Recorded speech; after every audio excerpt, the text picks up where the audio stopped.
अरे good evening कर लो हैं, आगे हम। कैसे हैं आप सब लोग भैया?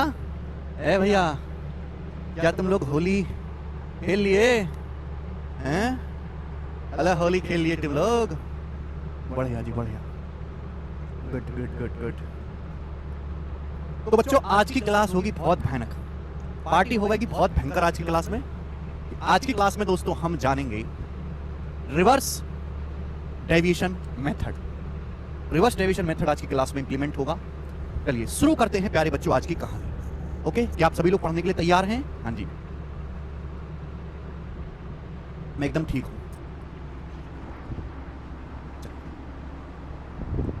कौन करेगा मेरे प्यारे भाई इस सवाल को? सवाल नंबर 54। देखो बच्चों, पिछली क्लास में मैंने आपको समझाया था डेविएशन मेथड, याद है कि सब भूल भाल गए? और मैंने बताया था भी प्राण चले जाएं पर डेविएशन मेथड में डाउट मत ले आना ना, इसको भूलना। पूरे मैथ में हर जगह लगा दूंगा मैं। इसका इस्तेमाल हमेशा ओवरऑल इफेक्ट निकालने के लिए होता है। अगर बीच में कहीं भी प्लस का साइन है, अगर बीच में प्लस का साइन है तो ओवरऑल इफेक्ट निकालने के लिए डेविएशन मेथड का इस्तेमाल होगा। आज की क्लास में डेविएशन मेथड का रिवर्स में आपको सिखाऊंगा, रिवर्स डेविएशन मेथड। लेकिन उससे पहले कुछ सवाल जो बाकी हैं उनका रिवीजन कर लेते हैं। डेविएशन मेथड पे सवाल नंबर 54 करो। बोला एक स्कूल में 2800 छात्र हैं, एक स्कूल में 2800 छात्र हैं, जिसमें से 75% एक स्पोर्ट कंपटीशन में भाग लेते हैं। भाग लेने वालों में से 60% लड़के हैं, 35% लड़के और 25% लड़कियां प्रतियोगिता के फाइनल राउंड में सिलेक्ट होती हैं। तो आपसे पूछा है फाइनल राउंड में स्कूल का कितना परसेंटेज भाग लेंगे? बहुत बेहतरीन सवाल है, ध्यान सुनिएगा। देखो बेटा, सवाल की लैंग्वेज पढ़ो पहले ढंग से कि एक स्कूल में 2800 छात्र हैं, टोटल 2800 हैं, उसमें से 75% एक उसमें भाग लेते हैं स्पोर्ट्स में।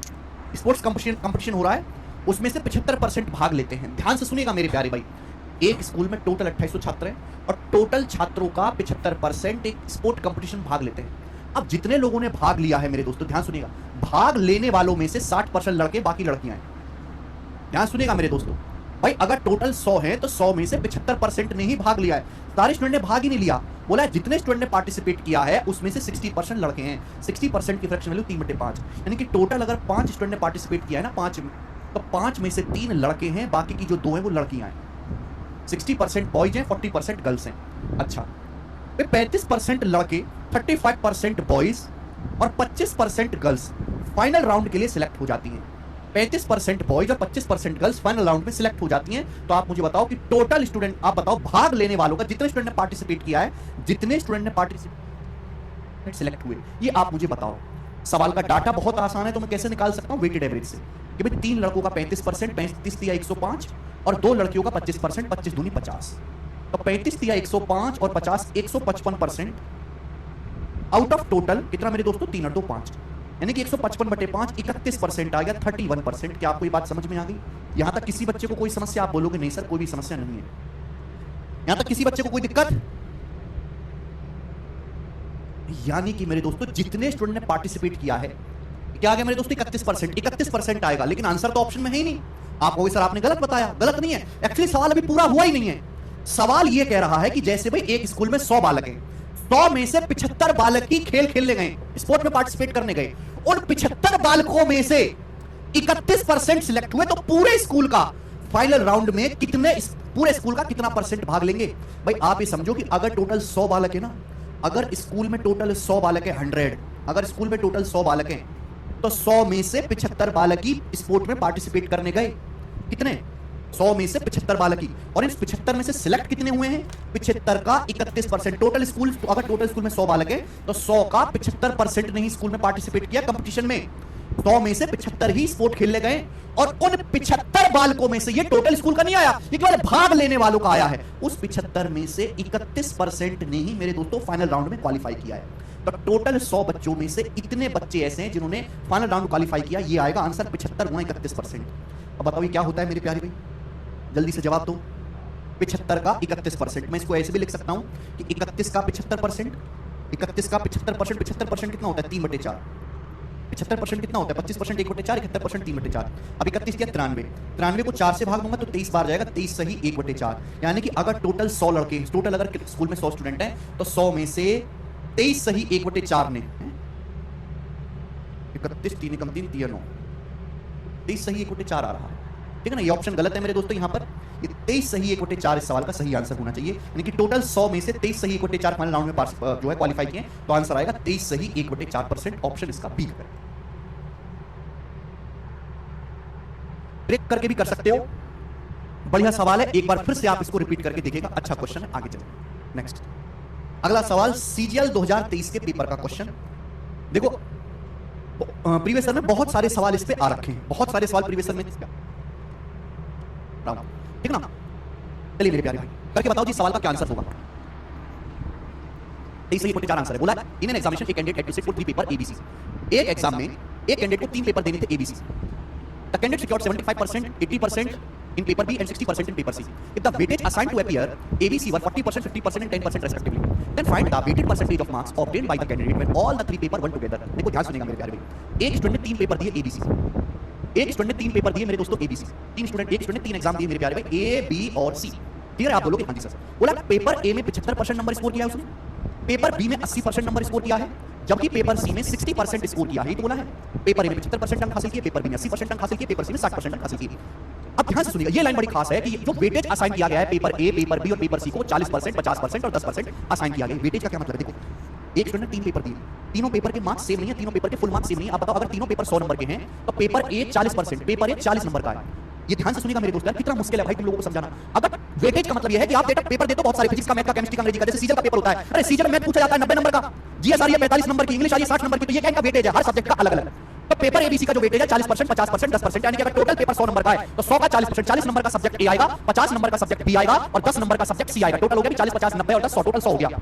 क्लियर? आप बोलोगे सर बोला अगर तीनों सब्जेक्ट को कंबाइन करके परसेंटेज निकालें तो कितने परसेंट आए? पेपर है 40 नंबर का है, मैंने मान लिया टोटल 100 है, टोटल को 100 इसलिए माना कि 100 में जो भी आंसर आएगा सीधा परसेंटेज में आएगा। पेपर है 40 नंबर का है, 40 में से 75% लाया है, 40 का 75% कितना होता है? 30। पेपर भी 50 नंबर का है, 50 का 80% कितना होता है? 50 का 80% होता है 40। पेपर सी 10 नंबर का है, 10 नंबर का 60% कितना होता है? पेपर सी 10 मार्क्स का 10 में से कितने स्कोर किया? 60%, 10 का 60% 6, तो तीनों सब्जेक्ट में कितने नंबर लेके आए? 76। 30, 40, 70, 6, 76, यानी कि टोटल 100 में से 76 नंबर लेके आए तीनों पेपर में मिला के, तो उसकी कितनी परसेंटेज आई है? 76% आई है। ये आंसर हिमांशु यादव कह रहे हैं सर एक क्लास लिया करो। यादव जी एक क्लास लेके सिलेबस नहीं हो सकता, सिलेबस बहुत बड़ा है, सिलेबस बहुत बड़ा है और समय बहुत कम है, बहुत ज्यादा चैप्टर है। आसान है लेकिन सिलेबस लेंथी बहुत है। 76 आसान क्वेश्चन है मेरे दोस्तों, कुछ भी इसमें दम नहीं है। आगे चलते हैं यहाँ पे नेक्स्ट, अगला कंसेप्ट हम जानेंगे मेरे दोस्तों रिवर्स डेविएशन। अगला कंसेप्ट हम जानेंगे मेरे प्यारे रिवर्स डेविएशन। रिवर्स डेविएशन, ध्यान से सुनिएगा मेरे प्यारे, एग्जांपल से मैं आपको समझाऊंगा। अभी तक हमने आपको डेविएशन सिखाया। डेविएशन का इस्तेमाल ओवरऑल इफेक्ट कुल प्रतिशत जो है निकालने के लिए होता है, अगर बीच में प्लस का साइन है। अब ये रिवर्स डेविएशन क्या चीज है? एग्जांपल समझिए मेरे दोस्तों। सपोज 2 स्कूल हैं ए और बी, सपोज 2 स्कूल हैं ए और बी, ध्यान से सुनिए। सपोज 2 स्कूल हैं ए और बी, 2 स्कूल के नाम ए और बी हैं और उनमें विद्यार्थियों की संख्या 7:5। एग्जांपल ले, और एक ही एग्जांपल मैं समझाऊंगा, बहुत प्यार से ढंग से समझ लीजिएगा मेरे दोस्तों। सपोज 2 स्कूल ए और बी हैं और उनमें विद्यार्थियों की संख्या 7:5 है। पहले स्कूल में 7 बालक पढ़ते हैं और दूसरे स्कूल में 5 बालक पढ़ते हैं। अब कोई एग्जाम हुआ, पहले स्कूल से मेरे दोस्तों, पहले स्कूल से 80% बालक पास हुए, पहले स्कूल से 80% बच्चे पास हुए। केवल बोर्ड पे ना देखें, मेरी बातों को भी सुने मैं क्या कह रहा हूं। दोनों स्कूलों से कुल मिलाकर मेरे प्यारे भाई 76% बच्चे पास हुए। दोनों स्कूलों से कुल मिलाकर, दोनों स्कूल ए और बी से कुल मिलाकर 76% बच्चे पास हुए।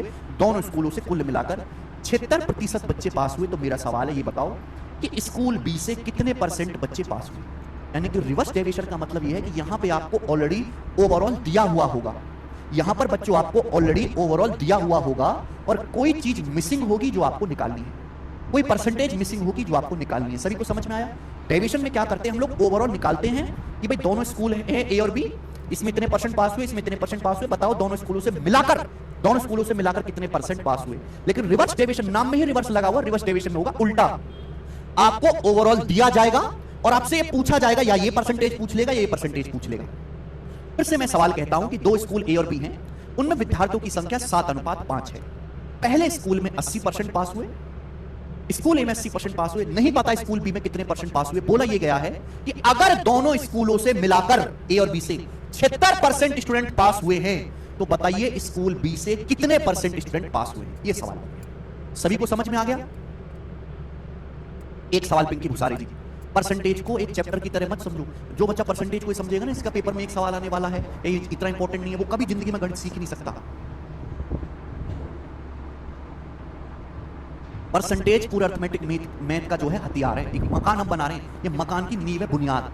बुनियाद भरने में ही सबसे ज्यादा समय लगता है, लेंटर तो रात में डल जाता है, एक रात में ही मकान पे लेंटर डल जाता है। समझ में आया?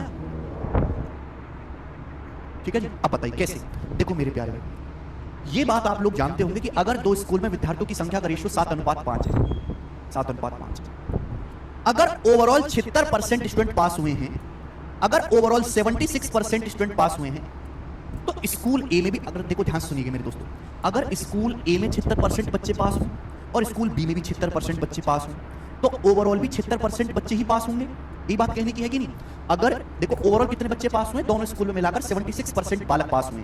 अगर स्कूल ए में 76% बच्चे पास हों, स्कूल बी में भी 76% बच्चे पास हों, स्कूल ए में भी 76% बच्चे पास हों, स्कूल बी में भी 76% बच्चे पास हों, तो ओवरऑल भी 76% बच्चे ही पास होंगे। देखो आपको यहां पे ऑलरेडी एवरेज दिया हुआ है, 76% आपको ऑलरेडी दिया हुआ है। मुझे इस 76 से कंपेयर करना, कंपेयर करके 76 पे बैलेंस करना है। ओवरऑल 76% कब पास होंगे? जब स्कूल ए से भी 76% पास हो, स्कूल बी से भी 76% पास हो, लेकिन स्कूल ए में तो 80।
परसेंट पास हुए। स्कूल ए में तो 80% बच्चे पास हुए। 76 से कितना ज्यादा है भाई बताओ? एवरेज कितना है? 76। 76 से 80 कितना ज्यादा है? 4%। स्कूल ए से 4% बच्चे ज्यादा पास हुए।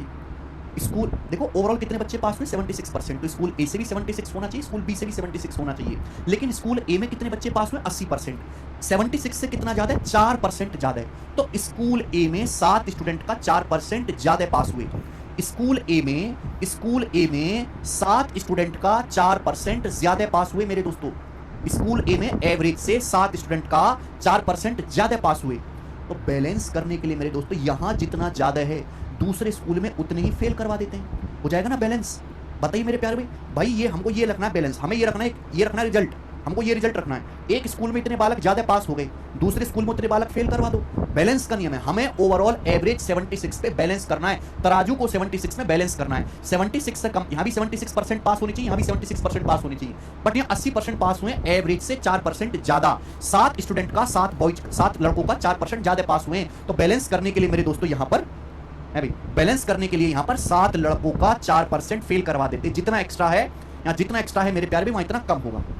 क्लियर है? आप बोलोगे हाँ जी सर बिल्कुल सही। हमें निकालना क्या है? स्कूल बी का। हमें स्कूल बी में कितने परसेंट पास हुए निकालना है। देखो जो भी निकालना होता है उसी से बेस से भाग करते हैं। अगर हमें ओवरऑल निकालना है तो हम ओवरऑल से भाग करते हैं 12 से। हमें स्कूल बी में कितने परसेंट पास हुए, स्कूल बी में कितने विद्यार्थी हैं? 5। किससे डिवाइड करेंगे मेरे दोस्तों? 5 से बटे 5। जो भी हम कैलकुलेट कर रहे हैं उसी के बेस से भाग देंगे। आप बोलोगे हाँ जी सर बिल्कुल सही। 5 से 28 कितनी बार चला जाएगा मेरे दोस्तों? 5.6। तो 76 में से 5.6 घटाएंगे 70.4%, 70.4% इस सवाल का आंसर आ जाएगा। आप बोलोगे हाँ सर, यानी कि स्कूल बी से 70.4% बच्चे पास हुए, ये इसका आंसर आएगा। दुनिया में और कोई तरीका नहीं जो इससे जल्दी आंसर आपको निकाल के दे दे, और कोई तरीका नहीं दुनिया में। स्कूल बी से 70.4% स्टूडेंट पास हुए, 70.4। समझ में आया? आप बोलोगे हाँ जी सर बिल्कुल सही। डाउट है अभी नहीं क्लियर हुआ, पूरी तरीके से नहीं क्लियर हुआ, मैं जानता हूं बेटा, एक बार में क्लियर हो जाता आपको तो आप यहीं छोड़ना होते। ठीक है भाई, एक एग्जांपल और देता हूं, स्कूल ए और स्कूल बी में स्टूडेंट की संख्या का रेशियो 8:5 है। दो स्कूल है ए और बी, उनमें स्टूडेंट की संख्या का रेशियो 8:5 है। स्कूल बी से 72% बच्चे पास हुए, स्कूल बी से 72% बच्चे पास हुए, 72%। और पूरे स्कूल से मेरे दोस्तों 76, दोनों स्कूलों से मिलाकर स्कूल बी से 72% स्टूडेंट पास हुए हैं, और दोनों स्कूलों से मिलाकर कितना कर लेते हैं? 79% स्टूडेंट पास हुए, 79% स्टूडेंट पास हुए। तो मेरा सवाल यह है कि बताइए स्कूल ए से कितने परसेंट स्टूडेंट पास हुए? ये सवाल है।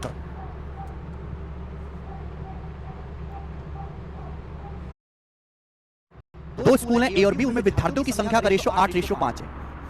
स्कूल ए में नहीं पता कितने परसेंट पास हुए, लेकिन स्कूल बी से 72% बच्चे पास हुए, स्कूल बी से 72% बच्चे पास हुए। दोनों स्कूलों से मिलाकर 79% बच्चे पास हुए। आपसे पूछा स्कूल ए से कितने परसेंट बच्चे पास हुए, स्कूल ए से कितने परसेंट बच्चे पास हुए। ठीक है मेरे प्यारे भाई, रिवर्स डेविएशन से करना है। देखो मैं इसका बेसिक भी बता देता हूं। आप कहोगे सर ये तो ठीक है डेविएशन, लेकिन हम बेसिक भी भूल गए, एक बार बेसिक दोबारा से बता दो। देखो इसका बेसिक तरीका क्या है? बेसिक तरीका वही है गधों वाला कि भैया माना स्कूल ए से x% बच्चे पास हुए, माना स्कूल ए से कितने बच्चे पास हुए? x%। कितने बच्चे पास हुए स्कूल ए से? x%। तो स्कूल ए से अगर स्कूल ए में 8 लड़के पढ़ते हैं, अगर स्कूल ए में 8 बच्चे पढ़ते हैं तो 8 बच्चों का x% पास हुए। स्कूल ए में 8 बच्चों का x% पास हुआ। स्कूल बी में अगर 5 स्टूडेंट पढ़ते हैं तो स्कूल बी में 5 बच्चों का 72% पास हुआ। दोनों स्कूलों से मिलाकर कुल इतने पास हुए? स्कूल ए में 8 बच्चों का x% पास हुआ, स्कूल बी में अगर 5 लड़के पढ़ते हैं तो 5 का 72% पास हुआ। दोनों स्कूलों में 79% पास हुए। बताओ दोनों स्कूलों में कितने बच्चे पढ़ते हैं टोटल? स्कूल ए में 8, स्कूल बी में 5, 8 5 13। दोनों स्कूलों में 13 बच्चे पढ़ते हैं, दोनों स्कूल में मिलाकर कुल 13 बच्चे पढ़ते हैं, और कुल 13 बच्चों में से 79% पास हुए। 13 बच्चों में से 79% पास हुए, बराबर कर दीजिए। ये आपको कैलकुलेशन करनी पड़ेगी, कैलकुलेशन इतनी ज्यादा होगी कि आप जो है छोड़ दोगे बीच में। ये इसका बेसिक है, ठीक है ना? एक्स मान के आपको करना पड़ेगा वेटेड एवरेज से, इसका बेसिक है मेरे प्यार भाई। बेसिक बहुत लेंदी है, ठीक है, बहुत कैलकुलेटिव है, इसलिए हम बेसिक पे नहीं जाते, ठीक है ना? तो बेसिक जो है बच्चों आपको एक्स मान के करना पड़ता है। एक्स गया तेल लेने, वो मैंने आपको पढ़ा दिया, पहले भी बता चुका हूं मैं। आपको ये बात जाननी चाहिए कि आपको ये निकालना है कि स्कूल ए से कितने परसेंट बच्चे पास हुए। हमें ये दिया हुआ है कि दोनों स्कूलों से मिलाकर 79% बच्चे पास हुए। अगर दोनों स्कूलों से मिलाकर 79% पास हुए हैं तो स्कूल ए से भी 79% पास होने चाहिए। भाई स्कूल ए से भी 79% पास होने चाहिए और स्कूल बी से भी 79% पास होने चाहिए। अगर दोनों स्कूलों में मिलाकर 79% बच्चे पास हुए हैं तो स्कूल ए से भी 79%, स्कूल बी से भी 79% बच्चे पास होंगे, तो दोनों स्कूलों से भी 79% ही पास होंगे। लेकिन स्कूल बी में तो 72% ही पास हुए। एवरेज 79 से कितना कम? 79 से 72 कितना कम है? 7% कम है। तो स्कूल बी में 5 लड़कों का 7% कम पास हुए। स्कूल बी में 5 लड़के पढ़ते हैं, 5 लड़कों का 7% स्कूल बी में कम पास हुए। तो बैलेंस करने के लिए एक्स्ट्रा कर देते हैं, यहाँ 5 लड़कों का 7% ज्यादा पास करवा देते हैं मेरे दोस्तों स्कूल ए में। क्लियर है? कितने विद्यार्थियों पर? भाई स्कूल ए में कितने बच्चे पढ़ते हैं? स्कूल ए में 8 बच्चे पढ़ते हैं, बटे 8। ये कितना आ जाएगा मेरे दोस्तों? 79, 5 सत्ते होता है 35 बटे 8। 35 को 8 से भाग देंगे तो कितना जाएगा? 8 चौक 32, 4 सही 3 बटे 8 जाएगा मेरे दोस्तों। देखिए 79 और 4 83.378, 3/8 का मतलब 0.375 होता है। 83.375% इस सवाल का आंसर 83.375%। बात खत्म। ये होता है रिवर्स डेविएशन का मेथड। तो देखो ये जो ट्रिक है ना, ये जो डेविएशन है, रिवर्स डेविएशन है, ये सवाल बेसिक से एक्स मान के 2 मिनट में सॉल्व होता है, ये तरीका करके देता है आपको 10 से 15 सेकंड में। आप बताओ अगर 2 मिनट की चीज आप 10 या 15 सेकंड में सॉल्व कर रहे हो तो जाहिर सी बात है दिमाग ज्यादा लगाना पड़ेगा। वो चीज थोड़ी सी दिमाग लगाने वाली, थोड़ी सी मुश्किल तो होगी। आप ये सोचो ना, हाँ जी खुद सोचो भाई, जिस सवाल को आप बेसिक से एक्स मान के या एलिगेशन लगा के 1 से 1.5 मिनट में सॉल्व करते, वो आप डेविएशन लगा के रिवर्स डेविएशन से 10-15 सेकंड में सॉल्व कर रहे हो। तो थोड़ी सी बुद्धि ज्यादा लगानी पड़ेगी, और जिस बालक में इतनी बुद्धि है ही नहीं कि इतनी लगा पाए, उसकी मैं कोई मदद नहीं कर सकता। ठीक है जी, दो एग्जांपल मैंने लिया, सवाल करेंगे। सवाल है आपके सामने यहां पर 56 रिवर्स डेविएशन का 20 सवाल होंगे, बहुत प्यारे प्यारे क्वेश्चन होंगे। A certain number of students from school X appeared in an examination and 20% student failed. सवाल बोला गया है कि स्कूल X से कुछ बच्चों ने एक एग्जाम दिया और 20% फेल हो गए। स्कूल X से कुछ बच्चों ने एग्जाम दिया और उसमें से 20% फेल हो गए। From school Y 130% more student appeared than from school X. School Y में स्कूल X से 130% ज्यादा स्टूडेंट ने एग्जाम दिया है। बहुत बढ़िया, पहला सवाल इसी कंसेप्ट पे आ गया। दो स्कूल है X और Y। सवाल में बोला गया कि दो स्कूल हैं X और Y। बोला स्कूल X में कुछ बच्चों ने एग्जाम दिया और उसमें से 20% फेल हो गए। स्कूल Y में स्कूल X से 130% अधिक छात्र उपस्थित हुए। पढ़ो, विद्यालय X की तुलना में विद्यालय Y में 130% अधिक छात्र एग्जाम दिए। यानी कि अगर स्कूल X से 100 बच्चों ने पेपर दिया है तो 100 से 130% ज्यादा कितना होता है? 100 से 130 ज्यादा कितना होता है बच्चों? 230। स्कूल Y में 230 बच्चों ने पेपर दिया है। अगर स्कूल X में 100 बच्चों ने पेपर दिया है तो स्कूल Y में 230 बच्चों ने पेपर दिया है। रेशियो लूंगा यानी कि 10:23। तो स्कूल X और स्कूल Y में जिन बच्चों ने पेपर दिया उनकी संख्या का अनुपात 10:23 है। सवाल में यह कहा गया है कि स्कूल X में जितने बच्चों ने पेपर दिया है स्कूल X में, उसमें से 20% फेल हो गए। स्कूल X में जितने बच्चों ने पेपर दिया है उसमें से 20% फेल हो गए। आगे क्या बोला गया? आगे एक एक लाइन को बड़े प्यार से और धीरे धीरे पढ़ो। If 90% of total number of students appeared from both the school passed, दोनों स्कूल से जितने बच्चों ने पेपर दिया, दोनों स्कूल से जितने बच्चों ने पेपर दिया है उसमें से 90% पास हो गए। तो आपसे पूछा गया कि बताओ स्कूल Y से कितने परसेंट स्टूडेंट फेल हुए हैं और आंसर अप्रॉक्स में बताना है। सवाल में बोला गया कि दोनों स्कूलों से मिलाकर, दोनों स्कूल X और Y से मिलाकर जितने बच्चों ने पेपर दिया है उसमें से 90% पास हो गए। भाई दोनों स्कूल X और Y से मिलाकर जितने बच्चों ने पेपर दिया है उसमें से 90% पास हो गए, तो बाकी का 10% तो आपकी तरह हो गए ना फेल। अगर दोनों स्कूलों से मिलाकर 90% बच्चे पास हुए हैं, बोला है दोनों विद्यालय से जितने बच्चे उपस्थित हुए उसमें से 90% पास हुए। अगर टोटल 100% में से 90% पास हुए तो बाकी का 10% फेल हुए। दोनों स्कूल X और Y से मिलाकर, मिलाकर मतलब प्लस। तो यह पूछा गया स्कूल Y से कितने परसेंट स्टूडेंट फेल हुए। सवाल को पढ़ते ही आपको पता लग जाएगा कि एक रिवर्स डेविएशन का क्वेश्चन है। किसी बच्चे के मन में यह डाउट तो नहीं आया कि सर हमको कैसे पता लगेगा रिवर्स डेविएशन का सवाल है? सवाल को पूरा पढ़ते ही एक बार में पता लग जाएगा कि भी सवाल में X का परसेंटेज दिया है, X और Y का परसेंटेज दिया है, Y का पूछा है। ठीक है ना? अब इसका कोई संविधान में कानून थोड़ा लिखा है कि यह कानून जब फॉलो होगा तब यह धारा लगेगी। ऐसा संविधान तो नहीं होता गणित में। यह कॉमन सेंस से सोचा जाता है बेटा, कॉमन सेंस से। इसकी कोई संविधान, कोई आईपीसी की किताब थोड़ना है कि ये हो तो ये लगाना, ये हो तो ये लगाना। ये केवल प्रैक्टिस से सीखा जाता है। और मैं तो बहुत चीज क्लियर करके चलता हूं कि जिस सवाल में ओवरऑल इफेक्ट आपको दिया जाएगा और मिसिंग परसेंटेज पूछी जाएगी, ऐसे हर एक सवाल में मेरे प्यारे दोस्तों रिवर्स डेविएशन लगेगा। और कैसे लगेगा वो मैंने आपको सिखा दिया। कैसे लगेगा मेरे प्यारे भाई? कि अगर ओवरऑल 10% बच्चे फेल हुए, अगर ओवरऑल दोनों स्कूल से 10% बच्चे फेल हुए तो स्कूल X में भी 10% फेल होने चाहिए थे, स्कूल Y में भी 10% फेल होने चाहिए थे। 10% कब आएगा? जब स्कूल X से भी 10% फेल हो, Y से भी 10% फेल हो, ओवरऑल भी 10% ही फेल होंगे। लेकिन स्कूल X से 20% फेल हुए, एवरेज से कंपेयर करो, 10% से कितना ज्यादा है? 10 से 20 10% ज्यादा है। तो स्कूल X में 10 स्टूडेंट का 10% ज्यादा फेल हुए। स्कूल X में 10 का 10%, 10 दुसाम 100, 10 दुसाम 100, 100% ज्यादा फेल हुए। यहाँ 100% कम कर देते हैं भाई। हमको 10% से कंपेयर करके एवरेज बैलेंस करना। 10% से कंपेयर करो, यहाँ 100 ज्यादा हो रहा है, यहाँ 100% कम कर देते हैं। कितने विद्यार्थी ऊपर मेरे दोस्तों स्कूल X में, स्कूल Y में कितने विद्यार्थी? 23। तो 23 से भाग दो। जिसका भी परसेंटेज निकालना है उसी के बेस से भाग दिया जाता है। अब 23 से भाग जब मैं दूंगा 100 को कितनी बार जाएगा? 4 23 चौका 92, बचेगा 8 0, 23 दिया 69। तो 10 में से 4.3 घटाऊंगा तो अप्रोक्स कितना आएगा? 5.7। तो अप्रोक्स 5.7% स्कूल Y से पास हुए। तो आंसर क्या आ गया? D option. 5.7% फेल हुए, सॉरी। सवाल का आंसर डी ऑप्शन आएगा बेटे। समझ में आया? तो देखो जो चीज मैं आपको एग्जांपल देके समझा रहा था ना, वो यही चीज पूछी गई और ये सबसे लो लेवल का सवाल है। बताओ इस कांसेप्ट को सिखाने के लिए मैं सबसे लो लेवल की चीज ही तो पढ़ाऊंगा, इससे नीचे कुछ होता ही नहीं है। लेकिन देखो लैंग्वेज काफी बड़ी आएगी पेपर में। हाँ, जिस बच्चे ने डेविएशन नहीं पढ़ा है उसको रिवर्स डेविएशन नहीं आएगा समझ में। रिवर्स डेविएशन समझने के लिए पहले आपको डेविएशन पढ़ना पड़ेगा। शाबाश वैभव गर्ग, शाबाश भाई। आगे चलेंगे। नेक्स्ट अगला सवाल, एक और question. In an examination 5 marks are allocated for theory and the rest for project work. Veena scored 60% in theory. What percent of marks must be scored in the project to achieve an overall 62% marks in the subject? देखो बहुत बेहतरीन सवाल। कोई subject 180 number का है, कोई subject 180 number का है, उसमें 75% तो मार्क्स थ्योरी के हैं, 75% मार्क्स थ्योरी के हैं, और बाकी मेरे दोस्तों प्रोजेक्ट वर्क है, बाकी प्रोजेक्ट वर्क है। तो भाई 100% में से 75% थ्योरी पूछी जाती है और 25% का आपका प्रोजेक्ट पूछा जाता है। एक सब्जेक्ट है, उसमें से 75% मार्क्स थ्योरी के हैं और बाकी जो मार्क्स है 25%, 100 में से 75 घटाओ, प्रोजेक्ट के हैं। यानी कि थ्योरी के और प्रोजेक्ट के मार्क्स का रेशियो कितना है? 3:1। थ्योरी और प्रोजेक्ट के मार्क्स 3:1 है। आगे क्या बोला है? बोला है वीना के थ्योरी में 60% नंबर आए, वीना के थ्योरी में 60% नंबर आए।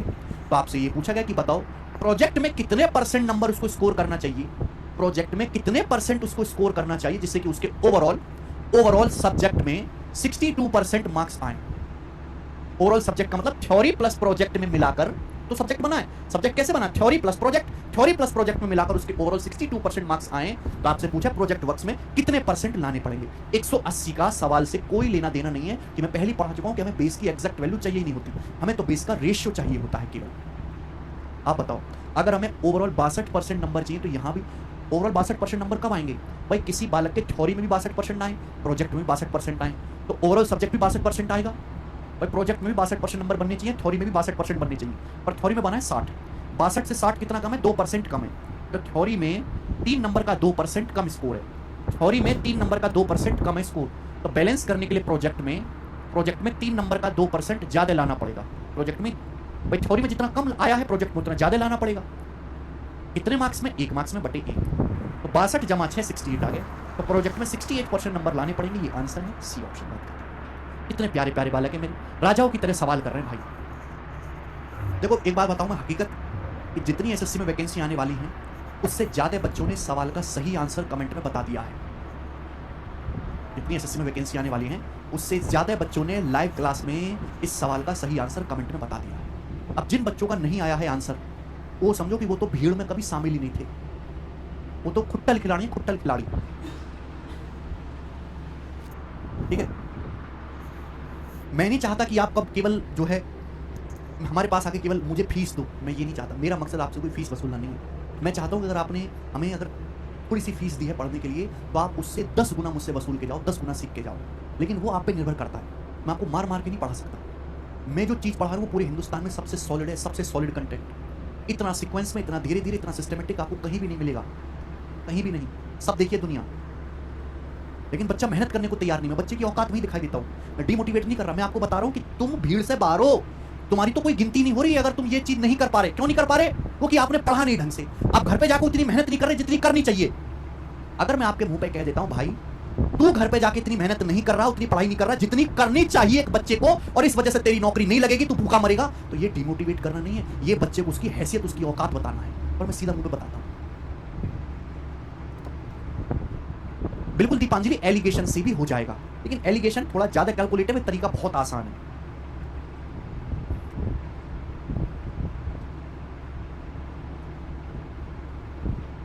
सवाल नंबर 58 डीवी सर का पूछा हुआ सवाल है बच्चों, सवाल जो कि ICAR असिस्टेंट 2022 का है, बनाए।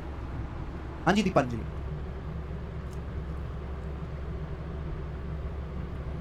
सवाल बोला गया एक साल में खेले जाने वाले 240 खेलों में से एक क्रिकेट टीम 80% जीतना चाहती है। देखो साल में, सॉरी, एक साल में 240 मैच खेले जाएंगे और एक क्रिकेट टीम 80% मैच जीतना चाहती है। बोला गया है पहले से खेले गए 65% खेलों में से सफलता की दर 75% थी। तो आपसे पूछा शेष खेलों के लक्ष्य तक पहुंचने के लिए सफलता दर क्या होनी चाहिए। देखो 240 मैच, इसकी हमें कोई जरूरत नहीं है। एक क्रिकेट टीम कुल 80% मैच जीतना चाहती है। अभी तक 65% मैच खेल लिए गए। 65% का मतलब 5% 1/20, 65% 13/20। यानी कि अगर टोटल 20 मैच खेलने हैं, अगर टोटल 20 मैच हैं तो 20 मैच में से 13 मैच खेल लिए गए हैं। 13 मैचों में से सक्सेस रेट 75% है, यानी कि 75% मैच जीते हैं। 13 मैचों में से 75% मैच जीते हैं। तो बाकी कितने मैच हैं भाई? टोटल अगर 20 है, 20 में से 13 खेल लिए तो बाकी हैं 7। 20 में से 13 घटाओ 7। तो बोला बाकी इन खेलों में कितने परसेंट मैच जीतने पड़ेंगे, कितने परसेंट मैच सक्सेस होने चाहिए कि ओवरऑल 80% मैच जीते हैं। ओवरऑल जो सक्सेस रेट हो वो 80%। ये सवाल, क्या आपको ये बात समझ में आई? आप बोलोगे हाँ जी सर आई। अगर ओवरऑल 80% मैच जीतना चाहते हैं तो भी पहले भी 80% जीतने चाहिए थे और बाकी बचे में भी 80% जीतने चाहिए। ये मतलब है, बोलो हमको इस 80 से कंपेयर करना होता है, कम है तो माइनस, ज्यादा है तो प्लस। अगर ओवरऑल 80% आप मैच जीतना चाहते हो तो पहले भी 80 जीतने चाहिए थे और बाकी बच्चे में भी 80 जीतने चाहिए, लेकिन पहले तो आप 75% ही जीते हो। 80 से 75 कितना कम है? 5% कम है। तो पहले जो आपने 13 मैच खेले हैं, 13 मैचों का 5% कम जीते हो, 13 मैचों का 5% कम जीते हो। तो बैलेंस करने के लिए यहां पर 13 मैचों का 5% ज्यादा जीतना पड़ेगा मेरे दोस्तों। कितने बचे मैचों में? 7 बचे मैचों में। बचे मैच कितने? 7, तो बटी आ जाएगा 7।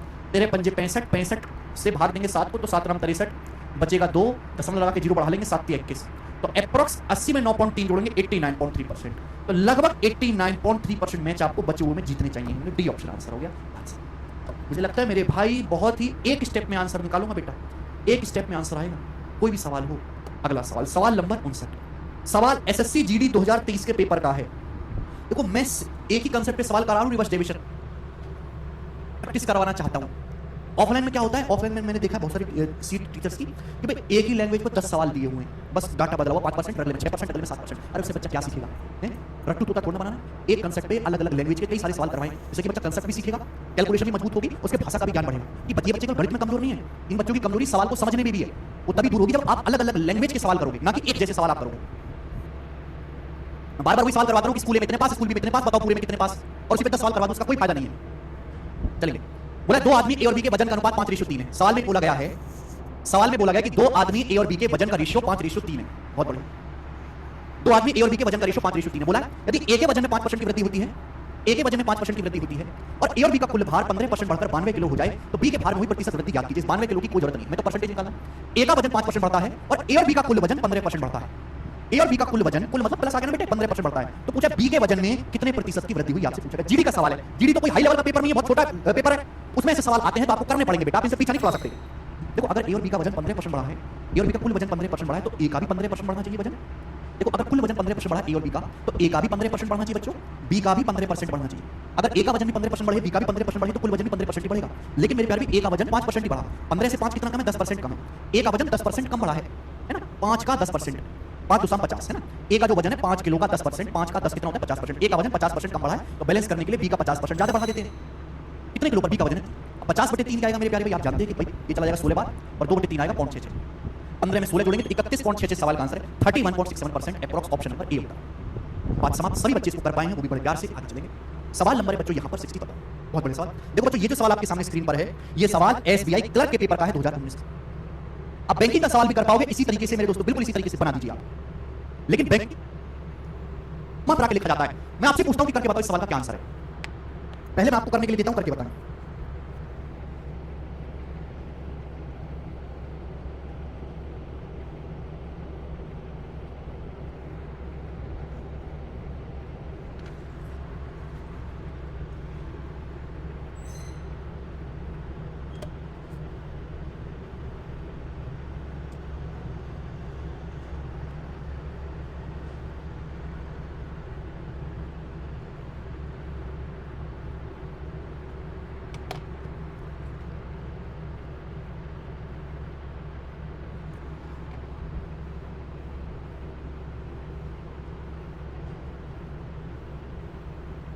₹38,000 से ज्यादा कमाते हैं।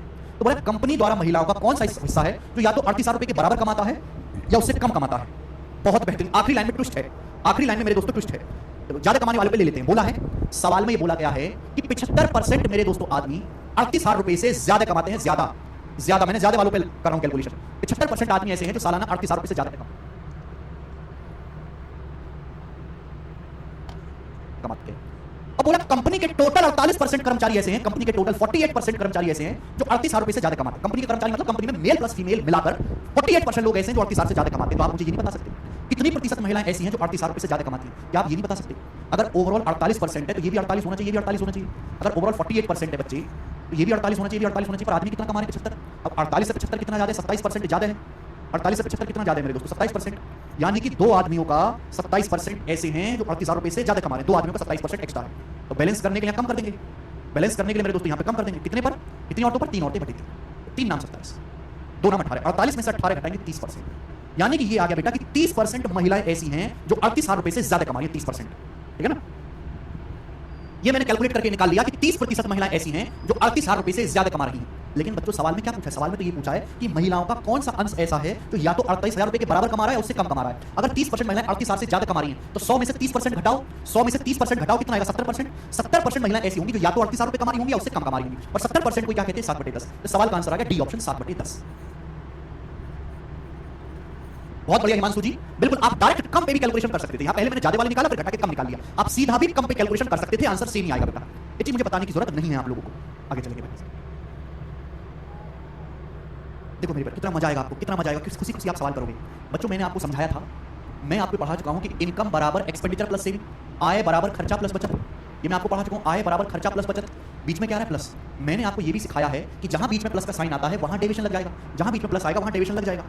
ये देखो मैं आपको पहले ही सीट में टाइप पढ़ा चुका हूं, हाँ इसी सीट में था, कि आपको इनकम में चेंज देगा, एक्सपेंडिचर में चेंज देगा, आपसे सेविंग में चेंज पूछेगा। किन्हीं भी दो में आपको परसेंटेज चेंज पूछेगा और आपसे तीसरी में परसेंटेज चेंज, किन्हीं भी दो चीजों में आपको परसेंटेज चेंज देगा और आपको तीसरे में पूछेगा।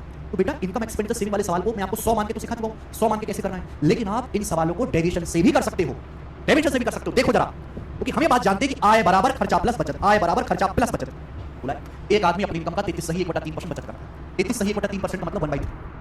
एक आदमी अपनी इनकम का 1/3 बचत करता है, अपनी इनकम का 1/3 बचत करता है। इसका मतलब यह है कि अगर आदमी की इनकम 3 है, अगर आदमी की इनकम 3 है तो उसमें से 1 रुपए की आदमी बचत कर रहा है, यानी कि बाकी के 2 रुपए खर्चा कर रहा है। अगर आदमी की इनकम 3 है तो उसमें से 1 की बचत कर रहा है, बाकी का 2 खर्चा कर रहा है। सवाल में बोला है बचत 22% बढ़ जाती है, आदमी की बचत 22% बढ़ जाती है, खर्चा 10% बढ़ जाता है, आदमी का खर्चा 10% बढ़ जाता है। तो पूछा उसकी इनकम कितना परसेंट बढ़ जाएगी, इनकम कितने परसेंट बढ़ जाएगी। इनकम क्या होता है? इनकम का मतलब खर्चा प्लस बचत ही तो होता है। यानी कि सवाल में यही पूछा गया है कि खर्चा प्लस बचत कितना परसेंट बढ़ जाएगा, खर्चा प्लस बचत कितना परसेंट बढ़ जाएगा। क्या आप डेविएशन से नहीं कर सकते? क्या आप डेविएशन से नहीं कर सकते? अगर डाटा बहुत आसान है तो मैंने आपको सिखाया था वेटेड एवरेज लगा लो, डेविएशन भी लग जाएगा, पर डाटा इतना मरा हुआ है कि वेटेड एवरेज भी लग जाएगा। खर्चा बढ़ गया 2 का 10%, 10 दूनी 20, बचत बढ़ गई 1 का 22%, 22, 10 दूनी 20 और 22 42%, 42% बढ़ गया मेरे दोस्तों। कितने पर खर्चा प्लस बचत है? 2 और 1 3, 2 जमा 1 3, 42/3 14%। इनकम 14% बढ़ी। सवाल का आंसर है बी ऑप्शन। और विश्वास करेंगे कि ये वाला जो सवाल है 2019 के मेंस का है, प्री का भी नहीं, मेंस के पेपर का सवाल है ये, मेंस का।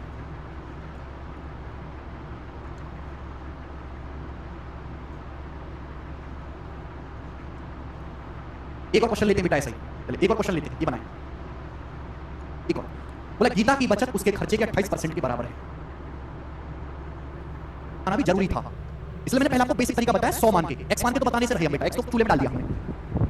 100 मान के ऑलरेडी पढ़ा चुके हैं आपको कैसे सवालों को 100 मान के कैसे करना है, लेकिन उसमें प्रॉब्लम क्या है कि जब कैलकुलेटिव परसेंटेज आती है तो कैलकुलेशन बढ़ जाती है, हमेशा आसान रहेगा। गीता की बचत उसके खर्चे का 28%, 28% कितना होता है? 4%, 1/25, 28%, 7/25। गीता की बचत उसके खर्चे का 7/25 खर्चे का, यानी कि गीता का खर्चा 25 है तो बचत 7, खर्चा 25 है तो बचत 7 है, खर्चे का बचत का अनुपात है। बोला है गीता का खर्चा 17.4% बढ़ जाता है, गीता का खर्चा 17.4% बढ़ जाता है, बचत 5% कम हो जाता है। गीता की बचत 5% कम हो जाती है तो इनकम में कितने परसेंट की वृद्धि होगी? सवाल है आय कितने परसेंट बढ़ेगी, इनकम कितने परसेंट बढ़ेगी? जल्दी से जवाब दीजिए। इनकम यानी कि आपसे आय, ये पूछा खर्चा प्लस बचत में कितने प्रतिशत की वृद्धि होगी, बीच में प्लस आ गया, एक्सपेंडिचर में चेंज दिया है, सेविंग में चेंज दिया है, एक्सपेंडिचर प्लस सेविंग में पूछा, एक्सपेंडिचर प्लस सेविंग वही हम इनकम कहते हैं। देखो बच्चों यहाँ भी डेविएशन भी लग जाएगा, वेटेड एवरेज भी लग जाएगा, आसान है मेरे दोस्तों, डाटा आसान है। फिर खर्चा कितना बढ़ गया? 25 का 17.4% कितना होता है? अब 25 की 17.4 में गुणा करना बहुत आसान है, कि मैं ऐसे लिखता हूँ 17 जमा 0.4, 25 की 17 में गुणा कितना हो गया भाई?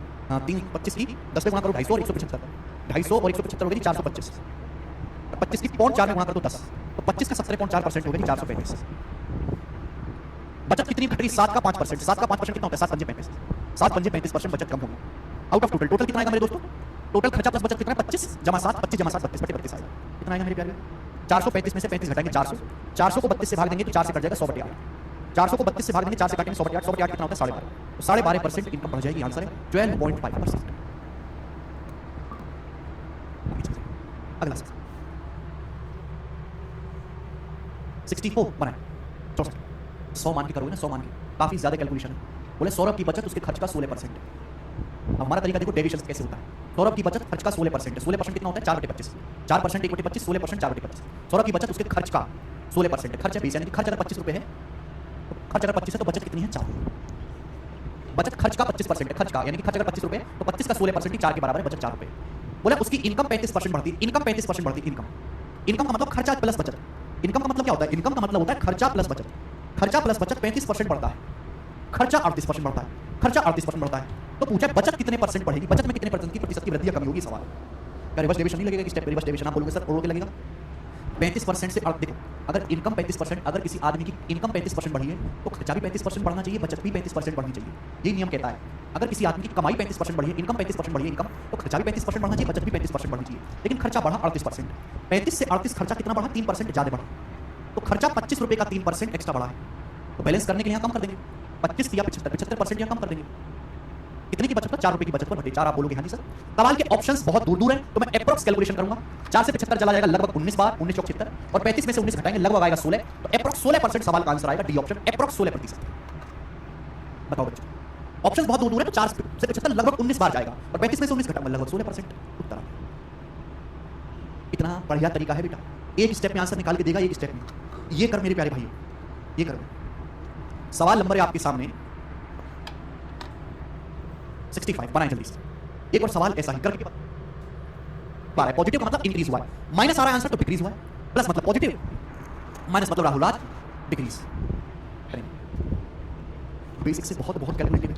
ए अपनी इनकम में से 35% बचाता है। ए अपनी इनकम में से 35% बचाता है। 35% कितना होता है? 5%, 1/20। 5% का 7 गुना 7/20। ए अपनी इनकम में से 35% बचाता है। इसका मतलब ये है कि अगर एक ही इनकम 20 है, एक ही इनकम 20 है, तो 20 में से 7 रुपये बचाता है ए, बाकी का 13 खर्चा करता है। अब हुआ ये, उसकी इनकम 20.1% बढ़ जाती है। इनकम मतलब खर्चा प्लस बचत। इनकम 20.1% बढ़ जाती है, खर्चा 25% बढ़ जाता है। तो ये पूछा गया कि बचत कितने परसेंट बढ़ जाएगी। तो क्या सवाल है बस डेविएशन? आप बोलोगे हाँ जी सर एकदम चौखो से। बेटे अगर ओवरऑल 20.1% बढ़ी है इनकम, तो ये भी 20.1% बढ़ना चाहिए, ये भी 20.1% ही बढ़ना चाहिए। बोलो, अगर आय 20.1% बढ़ी तो खर्चा भी 20.1 बढ़ना चाहिए, बचत भी 20.1 बढ़ना चाहिए। लेकिन मेरे दोस्तों खर्चा बढ़ा है 25। 20.1 से 25 कितना ज्यादा है? 4.9% ज्यादा है। 20.1 से 25 कितना ज्यादा है? 4.9% ज्यादा है। तो खर्चा 13 रुपये का 4.9% ज्यादा बढ़ा। खर्चा 13 रुपये का 4.9% ज्यादा बढ़ा है, तो बैलेंस करने के लिए 13 रुपये का 4.9% बचत को कम कर देते हैं। कितने की बचत पर? 7/7। क्लियर है? 7 से चला जाएगा 49, 7.7 बार। 13 7 91 यानी कि 9.1। अब 20.1 में से 9.1 घटाएंगे तो कितना आएगा? 11। 20.1 में से 9.1 घटाएंगे 11%। पॉजिटिव आया आंसर आया, पॉजिटिव तो इंक्रीज हुआ बेटे, 11% बचत बढ़ जाएगी। ये इसका उत्तर आ गया। बताओ बच्चों, इतना सिस्टमैटिक वे में मैंने आपको पढ़ाया, खिचड़ी से नहीं पकाई। पहले मैंने आपको डेविएशन पे हाथ साफ करवा दिया, तब मैंने आपको ये चीज सिखाई कि पेपर में सबसे ज्यादा यही टाइप का सवाल आता है। ठीक है, देखो जो टाइप इंपॉर्टेंट है, चाहे बेशक आसान है, मुझे कोई शर्म नहीं है, उसके लिए आपको 10 सवाल करवाऊंगा। अगर कोई चीज महत्वपूर्ण है, बहुत ज्यादा पेपर में पूछी जाती है, चाहे वो बेशक आसान हो, मैं फिर भी आपको उसको 10 सवाल करवाऊंगा, 10-12 सवाल। मेरा वो मकसद नहीं कि भाई आसान है चलो एक सवाल करवा दे निपट आगे बढ़ जाओ, नहीं। जब तक आपका पूरा हाथ साफ नहीं हो जाएगा तब तक हम करते रहेंगे प्रैक्टिस। क्योंकि इस बैच का नाम है जीरो टू हीरो। क्लास में सब कुछ पढ़ा देना, अलग से कुछ नहीं पढ़ने को कहना बच्चे से, क्योंकि हमें विश्वास ही नहीं कि बच्चा अलग से कुछ पढ़ेगा। ठीक है, हमें बच्चों पर विश्वास ही नहीं है। ओके, 2 रुपये का विश्वास नहीं है मुझे, नेताओं पर ज्यादा विश्वास है मुझको, बच्चों पे नहीं। अगला सवाल, एक क्वेश्चन मैं आपसे पूछता हूं, मुझे करके बताओ। एक क्वेश्चन आपसे पूछते करके बताएं। तो सवाल कोई बहुत टॉप एग्जाम का नहीं है, जीडी के पेपर का, ऐसा ही सवाल करके बताओ। एसएससी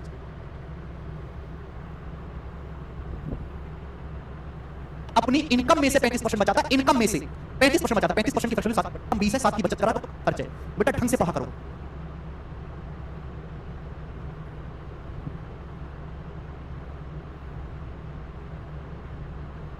छह 6.7%। I am proud of you, बहुत अच्छी बात है भैया, वेरी गुड बच्चों। आगे चलें, नेक्स्ट क्वेश्चन, अगला सवाल देखो मेरे प्यारे। अगला सवाल भी मैंने टाइप नहीं बदला, सेम टाइप है, ठीक है ना। देखिए ध्यान से, 3 सवाल मैंने इस पे डाले, देखो प्यारे बच्चों।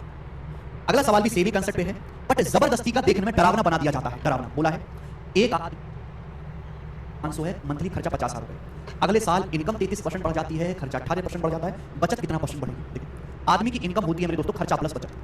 मुझे खर्चे और बचत का ही रेशियो निकालना है। सवाल में दिया है कि एक आदमी की मंथली इनकम 87,500 है और मंथली खर्चा 50,000 रुपए, 50,000 रुपीज। तो ये एग्जैक्ट वैल्यू यहां पे दी हुई है। हमें एग्जैक्ट वैल्यू की जरूरत क्या है? एग्जैक्ट वैल्यू की तेल लेने, हम लेंगे रेशियो। मैंने क्या समझाया कि हमें एग्जैक्ट वैल्यू की जरूरत नहीं पड़ती, हम तो बेस का रेशियो ले लेते हैं। अगर इनकम 87,500 है, आदमी का खर्चा 50,000 रुपए महीने का, तो अनुपात क्या है? अनुपात लो, 2 जीरो से 2 जीरो कट जाएगा।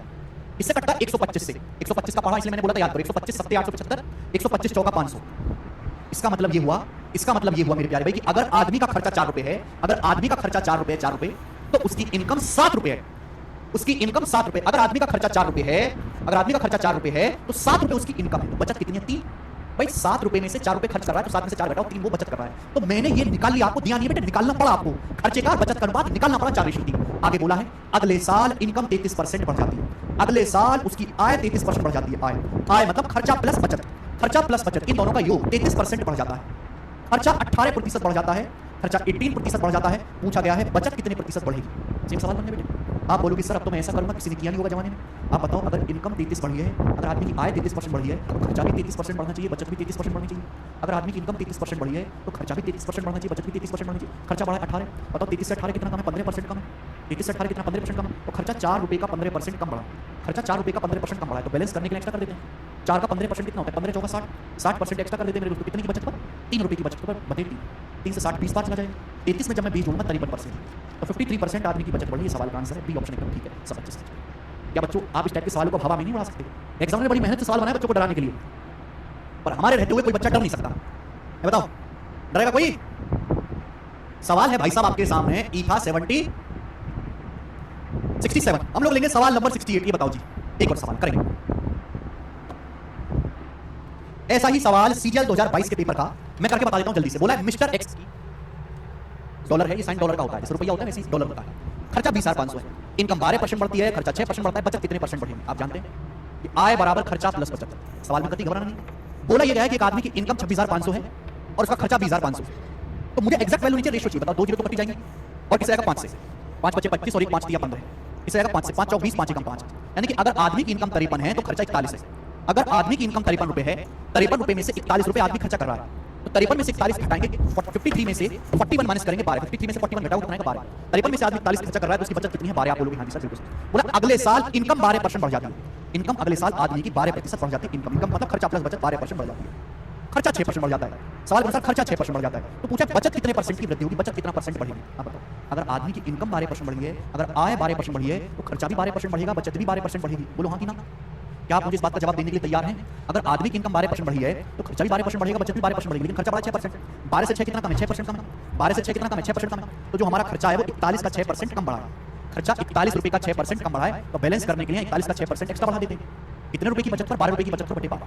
अब 6 से 12 2 बार जाएगा, 2 से 41 हमारा 20.5 बार जाएगा, ठीक है। और 12 में 20.5 जोड़ेंगे 32.5%, यानी कि आदमी की बचत 32.5% बढ़ जाएगी। ए ऑप्शन सवाल का आंसर है, ऑप्शन नंबर यहां से ए का है, ठीक है।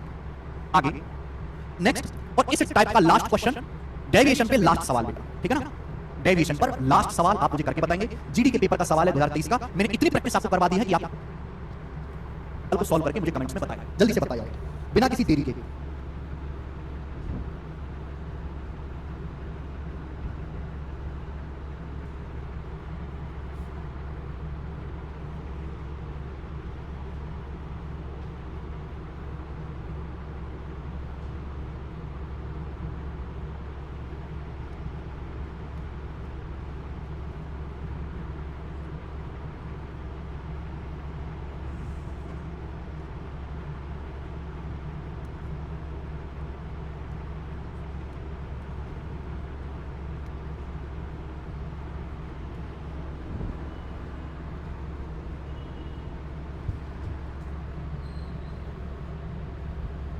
भूल मत जाना, रिवीजन कैसे इस्तेमाल करेंगे और कैसे कैसे सवाल। Successive percentage change,